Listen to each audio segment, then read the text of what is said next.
Hello myself Ruparam, welcome to my YouTube channel. और आज अपन पढ़ते हैं एक्सरसाइज में जो क्वेश्चन है, मतलब आगे नेक्स्ट क्वेश्चन मैंने दो तीन एग्जांपल पहले समझाया और एग्जांपल और समझाते हैं उसमें किस प्रकार इन क्वेश्चन को सोल्व करना है। तो देखो, पहले फर्स्ट ऑफ ऑल आपको केयरफुली क्वेश्चन को पढ़ना है। वो कहना क्या चाहता है, देखो यदि हमारे पास क्या है, यदि हमारे पास कोई ग्रुप है जी ए बी और ए बी बिलोंग टू, तो अपने के पास ये क्वेश्चन है, यदि जी कोई ए बी और B belong to real number है, A not equal to zero होना चाहिए, ठीक है।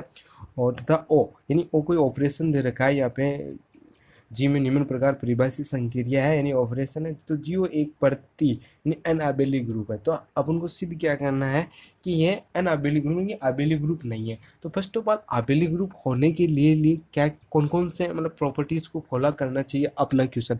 तो अनअबेली ग्रुप की तो बात जब पता चलेगी कि जब अपन को पहले ग्रुप के आबेली ग्रुप के बारे में, तो फर्स्ट ऑफ ऑल ग्रुप के लिए क्लोजर प्रॉपर्टी होनी चाहिए और एसोसिएटिव प्रॉपर्टी होनी चाहिए। उसके बाद एग्जिस्टेंस ऑफ आइडेंटिटी होना चाहिए, inverse of existence of inverse होना चाहिए। उसके बाद कम्यूटेटिव, यानी कम्यूटेटिव और आबेली ग्रुप एक ही है। अगर कम्यूटेटिव ग्रुप या आबेली ग्रुप हो जाएगा तो ठीक है। यानी कहने का मतलब चार ग्रुप की प्रॉपर्टी चार नियम को पालन कर रहा है, यानी existence of identity, closure, associative और इनवर्स। तो ये तो क्या होगा, ग्रुप होगा। अगर कम्यूटेटिव प्रॉपर्टी को भी फॉलो कर दिया जाए तो वो क्या कहलाती है, आबेली ग्रुप। अगर कॉम्पिटिटिव ग्रुप को फॉलो नहीं कर रहा है, यानी कॉम्पिटिटिव प्रॉपर्टी को फॉलो नहीं कर रहा है अपना कोई ग्रुप, तो वो क्या कहलाता है, अनअबेली। तो फर्स्ट ऑफ ऑल अपन को क्या करना है, इसको क्लोजर बताना है, उसके बाद इसको एसोसिएटिव बताना है, उसके बाद अपन को क्या बताना है, existence of identity, inverse of existence of inverse, इस प्रकार अपन को बताना है।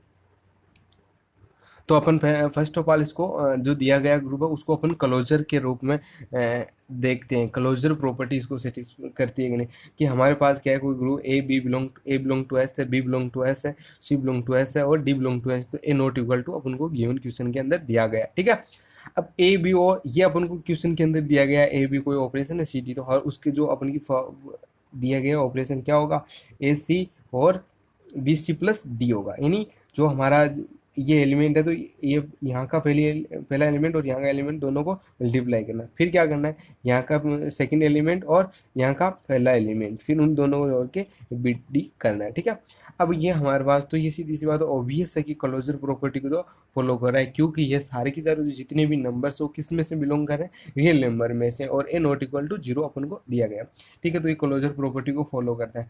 उसके बाद में सेकेंड प्रॉपर्टी क्या है, सेकेंड प्रॉपर्टी है एसोसिएटिविटी। एसोसिएटिविटी के लिए अपन को क्या करना आता है कि हमारे पास कोई एलिमेंट है A B C D B belong to S, ठीक है। ये कोई एस है या जी में से है, क्योंकि अपन जी मान लेते हैं, ठीक है। जी में से, ये सारा जी में से है, ठीक है। जी में से मान लेते हैं, जी है ना कोई ग्रुप है। तो अब अपन के पास अगर ये A B C D belong to किस में से, ग्रुप में से है, जी में से है, तो हमारे जो एसोसिएटिविटी की क्या होती है, A O B O C equal to A O B O C, यानी इस प्रकार का होता है। अगर इनका दो हो जाता है, फिर इनका दो हो जाता है, ये इनकी दोनों की वैल्यू क्या होती है, बराबर आ जाती है, तो वो क्या होता है, एसोसिएटिव प्रॉपर्टी कहलाता है, ठीक है। अब अपन माना कि ये A B C D belong to इसमें कर रहा है, तो A B O C D O A B. अब अपन क्या लेते हैं, फर्स्ट ऑफ ऑल अपन क्या लेते हैं, एल एच एस लेते हैं, ठीक है। एल एच एस ले लिया आपने।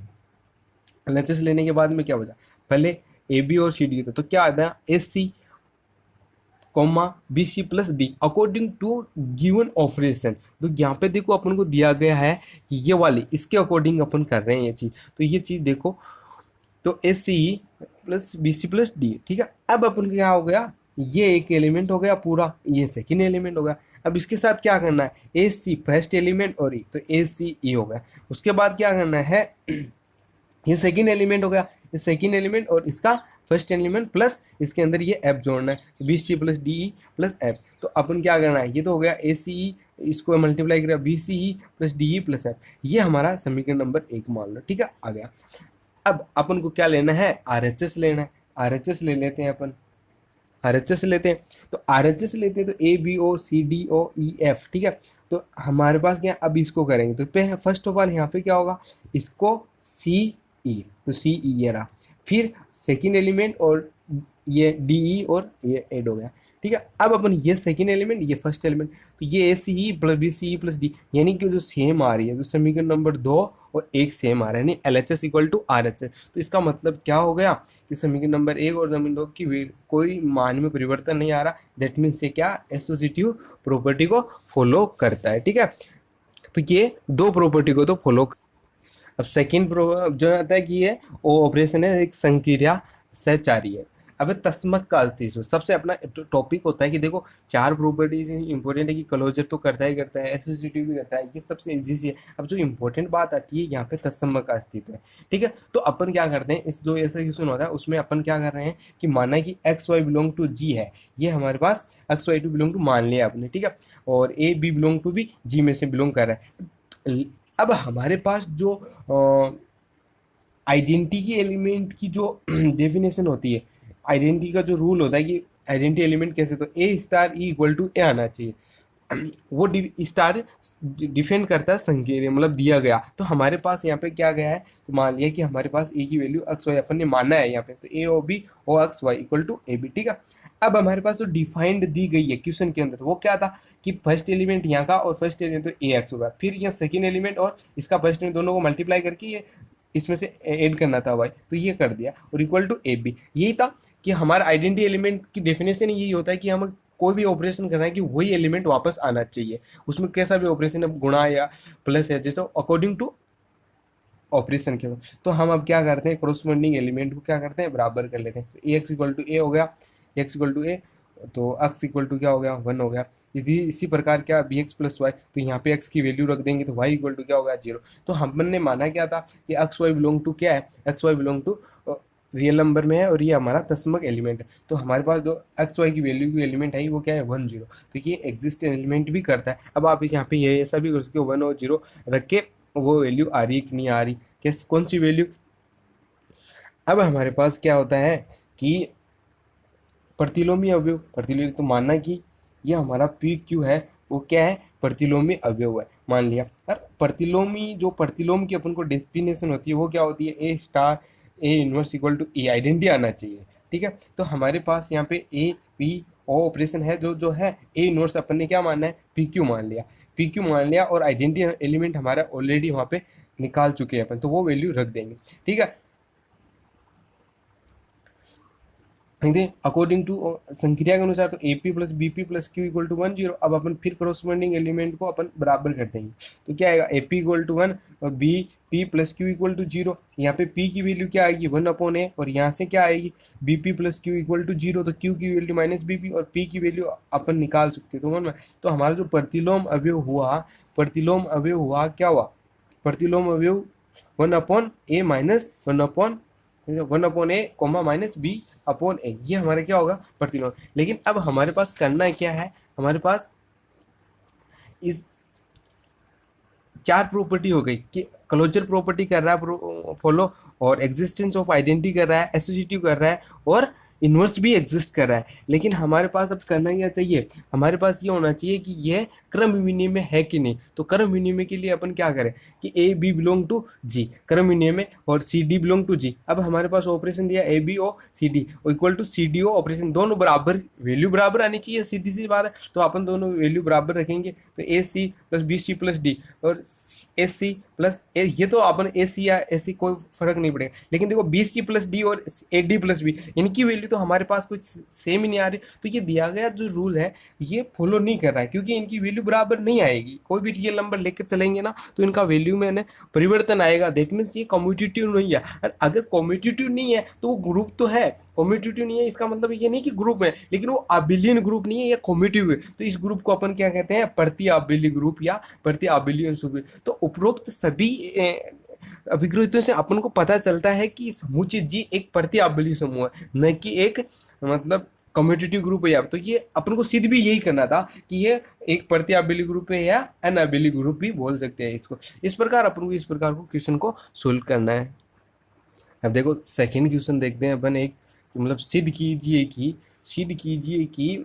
जी कोई ए 0 0 0 ए बिलोंग टू R0। मतलब क्या है कि जो ए है ना वो 0 नहीं होना चाहिए, बिलोंग टू किस में हो रहा है रियल नंबर में आ सकता है लेकिन जीरो नहीं होगा वो एक की वैल्यू। और मैट्रिक्स गुणांक के लिए आबिली समूह है। ये नहीं क्या कह रहा है, क्लोजर है, एसोसिएटिव है, एग्जिस्टेंट ऑबिलिटी है, इनवर्स ऑफ एग्जिस्टेंट है और कम्यूटेटिव भी है, कर्म यूनियन भी है। तो अपन फर्स्ट ऑफ ऑल इसके लिए क्या करते हैं, क्लोजर के लिए मानते हैं। और किसके लिए, मैट्रिक्स गुणांक यानी मैट्रिक्स गुणा के लिए है। मतलब मल्टीप्लिक्स ऑपरेशन यहाँ पे जो दे रखा है वो अपन को मल्टीप्लिकेटिव दे रखा है, यानी गुणा के लिए ये है अबिलिसुम है। तो हम अपन को ये ग्रुप दे रखा तो मान लेते हैं कि कोई मैट्रिक्स है A1 0 0 0, फिर बी है A2 0 0, ये अपन ने मान ली कि दो मैट्रिक्स है। अब फॉर क्लोजर है संवर्त के लिए अपन को क्या क्या जरूरी है, संवर्त की क्या होती है, A belong to G, B belong to G और A स्टार B यानी AB बिलोंग टू जी। यहाँ पे जो संक्रिया दे रही है वो गुण है, तो ये AB बिलोंग टू। अब A1 इनको दोनों का मान रख दिया AB।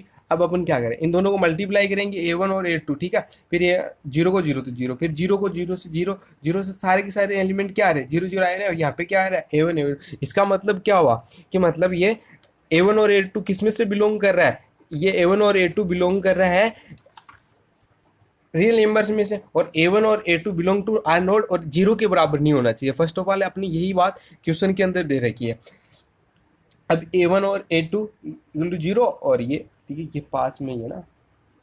अभी तो ये क्लोजर है, मतलब ये समूचे जी में जो मैट्रिक्स है वो सापेक्ष गुणांक संक्रिया के सापेक्ष संवर्त है, यानी क्लोजर है। अबे साचरिता किसे कहते हैं, तो मतलब एसोसिएटिविटी। और आपको पता है कि मैट्रिक्स गुणन संक्रिया के सापेक्ष क्या होती है, साचरी का नियम का पालन करती है। तो ये तो अपन को पता है। और जो कि अगर आपको ये ग्रुप के बारे में, इंट्रोडक्शन के बारे में पता नहीं है, तो मेरे लेक्चर है जो प्लेलिस्ट बना रखी है उसके बारे में आपको अच्छी तरीके से समझा रखा है कि वो ग्रुप किसे कहते हैं, ग्रुप होने के लिए कौन कौन सी प्रॉपर्टी को फॉलो करना जरूरी है। तो आप वो पहले वो लेक्चर देखें, तभी ये समझ में आने वाली बात है। तो आप उस लेक्चर पर विजिट कर सकते हैं। अब है कि तत्समक का तत्समक अवयव यानी तत्समक का अस्तित्व या तत्समक, तो अपन ने मान लिया कि हमारे पास कोई एलिमेंट है x है, उसमें x1 x2 x3 कोई एलिमेंट को अपन ने मान सकते हैं ना।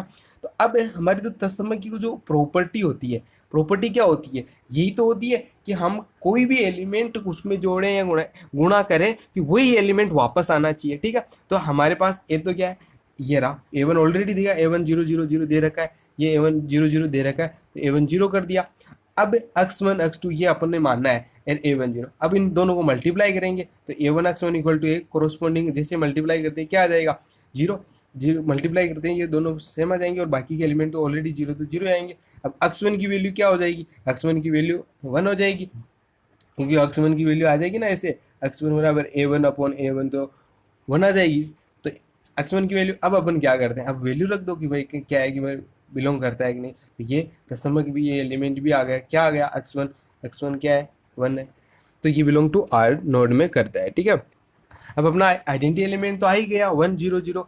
अब अपन को क्या है, प्रतिलोमी अवयव, प्रतिलोमी ना इनवर्स एलिमेंट, तो इसकी ये डेफिनेशन होती है प्रतिलोम अवयव की, तो A star A inverse equal to A। अब मान लेते हैं कि इसका जो प्रतिलोम अवयव है वो y1 है, ठीक है। तो y1 0, अब दोनों को मल्टीप्लाई करते हैं इक्वल टू दिस, ये कंडीशन के अकॉर्डिंग अपन को चलना है और ज़्यादा कुछ नहीं है। A1 y1 इक्वल टू 0 तो ये है। अब अपन क्या करते हैं, कोरोस्पोंडिंग एलिमेंट को बराबर रखेंगे, तो A1 y इक्वल टू 1, तो y1 क्या हो 1 अपॉन, अब देखो 1 अपॉन A1, 1 अपॉन A1 का मतलब क्या होगा, ये इनवर्स है। तो ये प्रत्येक अवयव का प्रतिलोमी अवयव विद्यमान है। तो सीधी सी बात है, प्रतिलोमी अवयव मतलब इनवर्स एग्जिस्ट करता है। इसके बाद में जो लास्ट प्रॉपर्टी वो कौन सी होती है, क्रम विनिमय होती है। क्रम विनिमय में क्या होता है कि भाई क्रम विनिमय किसे कहते हैं कि भाई A star B equal to B star A। और आपको पता है कि गुणा तो 100% क्रम विनिमय का क्या करता है, पालन करता है। अब देखिए मैट्रिक्स करती है कि नहीं करती, तो A स्टार भी A1 0 0 A2 0 0 A2 0, इनको देख लो तो देखो A1 A2 0 मल्टीप्लाई करने पर आया A2 A1, कोई फर्क नहीं पड़ेगा। तो ये पता चलता है, इनसे सभी से अपन को पता चला कि जो ये सारी चीज़ है वो क्या है, क्लोजर भी है, एग्जिस्टेंट भी है, इनवर्स भी है, सारी चीज़ें हैं, क्रम विनिमय भी है। तो इसका मतलब ये है कि ये अबेलियन ग्रुप है, मतलब कम्यूटेटिव ग्रुप भी बोल सकते हैं, यानी दिया गया ग्रुप अबेलियन समूह है और क्रम विनिमय समूह है। सारे क्वेश्चन मिलाते रहे, पढ़ते रहे। देखिए जो मतलब एक्सरसाइज फर्स्ट ए है उसके अंदर आपको मैंने वैसे तो मतलब बहुत सारे क्वेश्चन करवा दिया ग्रुप के। अब मैं आपको थोड़ा एक्सरसाइज के बारे में कुछ बताना चाहता हूँ। ये एक्सरसाइज मैं आपको पीडीएफ में अवेलेबल करवा दूंगा, आप किसमें से क्वेश्चन को मिलाइए। वैसे तो मैंने सेकंड क्वेश्चन है वो मैंने लगभग पूरा करवा दिया है, एग्जाम्पल एक्सप्लेनेशन करके बता दिया वो कैसे करना। लेकिन आप ये जैसे फर्स्ट क्वेश्चन है समूह ग्रुप को परिभाषित करते हुए निम्न ग्रुप का मतलब एक क्रमणीय में परिमित ग्रुप का अपन को डेफिनेशन देना है, एक क्रमणीय में अपरिमित रूप में देना है। ये सारी डेफिनेशन आपको पता है, और नहीं पता है तो आप मेरे लेक्चर को देखिए, उसमें से आपको पता चल जाएगा। ये सारी की सारी डेफिनेशन आप क्लियर कर सकते हो कि किसकी क्या क्या डेफिनेशन है। सेकंड एग्जांपल है वो मैंने अच्छी तरीके से आपको एक्सप्लेन किया है, तो आप वहाँ लेक्चर में जाकर देखिए कि कैसे क्या किया। फिर है कि मतलब थर्ड क्वेश्चन में क्या जांच कीजिए कि निकाय निकाय यानी जो भी सिस्टम है कौन कौन सी परिभाषा के लिए एक ग्रुप है, अगर ग्रुप है कि नहीं तो उसके बारे में आपको पता करना है कि ग्रुप के लिए क्या क्या प्रॉपर्टी होनी चाहिए। तो देखो ग्रुप के लिए A star B equal to है कि नहीं, ग्रुप है कि नहीं, A star B equal to B है, ए स्टार बी है, सारे के लिए आपको चेक करना है। मैं आपको ये जो सारे क्वेश्चन है मैं आपको अवेलेबल करा रहा हूँ पीडीएफ में, और आपको चेक करना है कि कौन कौन सा आपको क्वेश्चन नहीं आ रहा है। जो भी क्वेश्चन नहीं आ रहा आप मुझे बताइए, शेयर कीजिए, और उस क्वेश्चन को फिर मैं आगे नेक्स्ट वीडियो में आपको बता दूंगा। और सारे के सारे क्वेश्चन है, देखो ये बहुत ईजी है, सारे जितने मैंने क्वेश्चन करवाए ना उन उसी प्रकार के टाइप के क्वेश्चन है ये। 10 या 10-15 क्वेश्चन है, मतलब 15 क्वेश्चन है सेम डिटो जितने में मैंने एग्जाम्पल आपको समझाए उसी टाइप के क्वेश्चन है, एक भी उनसे डिफरेंट नहीं है। और बाकी जो मैं अभी वो रेजिड्यू का एक टॉपिक बच रहा है वो भी मैं नेक्स्ट वीडियो में आपको बता दूंगा। Thank you for my watching video.